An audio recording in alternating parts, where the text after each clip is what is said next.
నిజామాబాద్ ను ఇందూరు, మహబూబ్ నగర్ ను పాలమూరు, కరీంనగర్ ను ఎలగందుల, వరంగల్ ను ఓరుగల్లు, అట్లనే హైదరాబాద్ ను కొందరు భాగ్యనగరం అందురట. కాలం మారినట్టే చాలా వాటి పేర్లు గిన మారుతున్నాయి. తెలంగాణ వచ్చినాక కొత్తగా ఎన్నో పేర్లు పెట్టిండ్రు. మొన్న చూడలే పొట్టి శ్రీరాములు తెలుగు యూనివర్సిటీ పేరు సురవరం ప్రతాప్ రెడ్డి తెలుగు యూనివర్సిటీ అయింది. ఇప్పుడు గిది తెలుగు తల్లి ఫ్లైఓవర్ పేరు మారిందుల్లో ఈ కాంచలి తెలంగాణ తల్లి ఫ్లైఓవర్ అని పిలవాలి. జిహెచ్ఎంసీ మీటింగ్ లో గిట్లా డిసైడ్ చేసిండ్రు. ఇటు తెలంగాణ సచివాలయమో ముంగట తెలంగాణ తల్లి, అటు తెలంగాణ అమరుల బంగ్లా. పక్కకున్న ఫ్లైఓవర్ పేరు తెలుగు తల్లి అని పేరుంటే ఎట్లా అనుకున్నారేమో, మార్చిండ్రేగా. పట్నం నడిమిట్ల ఇది ఒక పెద్ద చౌరస్తా. Tank Bund, Indira Park, Himayat Nagar, Basheerbagh, assembly, Telephone Bhavan, Necklace Road ఇట్లా అన్ని తవ్వలొచ్చి ఈడనే కలుస్తాయి.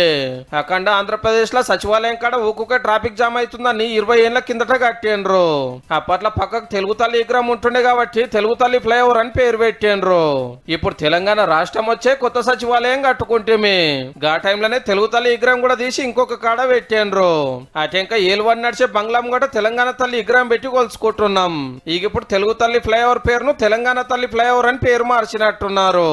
ఇది ఒక్కటేనా, రేపు ఇంకిన్ని పేర్లు కూడా మారుస్తుండొచ్చు, చూడాలి మరి.